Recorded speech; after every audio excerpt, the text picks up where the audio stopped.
नमस्ते.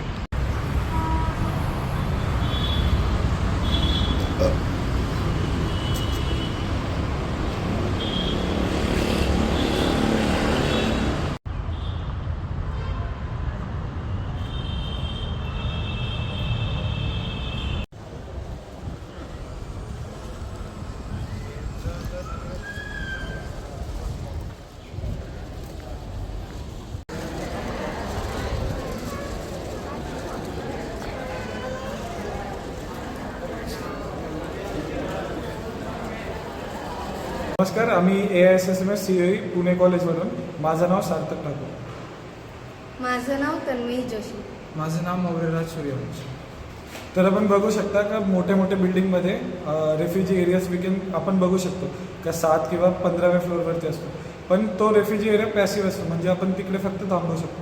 पण या एस्केलेटरने आपण खालती येऊ शकतो. म्हणजे आपण असं कोरिलेट करू शकतो का जसं शिपमध्ये बोट्स असतात, लाईफ बोट्स, तर ते फक्त रेफ्युजी एरिया झालं, पण ते खालती येणं हे सेव्हिंग झालं.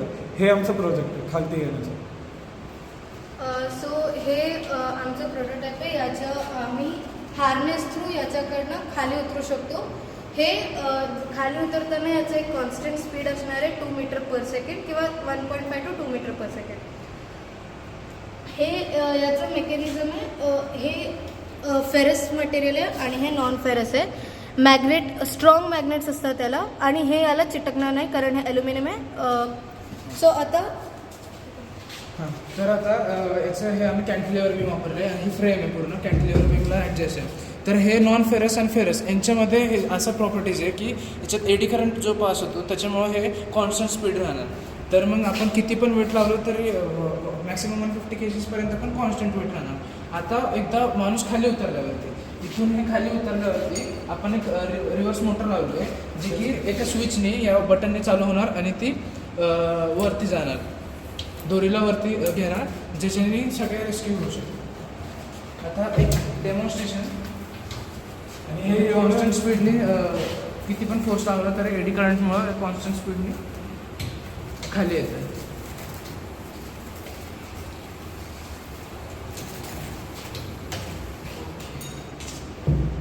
आता हे स्विचनी आपण मोटर लावून आपण हे रिव्हर्स घेऊ शकतो. म्हणजे जो वरती माणूस आहे तो पण स्वतः परत रियूज करून हा खालती येऊ शकतो. आणि हा एकदम इझी टू यूज आहे. या प्रकारे म्हणजे सगळ्या एज ग्रुपवाले याला वापरू शकतात आणि इझिली. चल हां, बोट खाली घेतो. डॉक्टर विठ्ठल चौरसे आहे. आज आपण कॉलेजमध्ये आहे. इथे इनोव्हेटिव्ह हॅकॉथॉन चालू आहे. इथे कॉलेजच्या मुलांनी खूप चांगला प्रोजेक्ट बनवला आहे. जनरली बिल्डिंगला आग लागते तर लोक पॅनिक होऊन जातात, CO2चा लेवल वाढून जातात आणि त्यामुळे ॲक्सिडेंट वेगळ्या पद्धतीने वेगळ्या डायरेक्शनमध्ये जातो. पण त्या कंडिशनमध्ये जर माणूस रिफ्युजी कॅम्पपर्यंत पोहोचला आणि ही डिव्हाइस आपण तिथे वापरली तर ह्या डिव्हाइस हेल्पनी एकही ॲक्सिडेंट होऊ शकत नाही. ह्यामध्ये बेसिकली एडी करंटचा एक प्रिन्सिपल वापरला आहे आणि मेकॅनिकली स्ट्रक्चर केलेलं आहे. त्यामध्ये एक रोप आहे, त्या रोपला धरून एक हार्नेस लावून माणूस आरामात खाली येऊ शकतो 2 मीटर पर सेकंडची स्पीडनी. आणि परत लोकांनी जर त्यांचा पेशन्स मेंटेन करून ठेवला तर तिथे एक मोटरची अरेंजमेंट दिली. ते बटन प्रेस केल्यानंतर एक माणूस खाली गेला की परत ती रोप ऑटोमॅटिक वरती जाते, दुसरा माणूस खाली येईल. एक माणसाला 8व्या फ्लोअरपासून खाली येण्यासाठी मॅक्झिमम 2 मिनिट लागतात. म्हणजे 60 मिनिटात आपण जवळपास 30 लोकांना आरामात रेस्क्यू करू शकतो.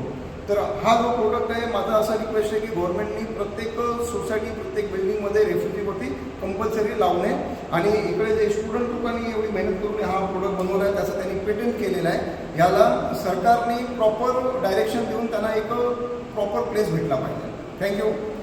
मैं तन्मयी जोशी हूँ, AISSMS COE कॉलेज से. ये हमारा प्रोजेक्ट है. हमारा टीम का नाम है रेस्क्यूअर.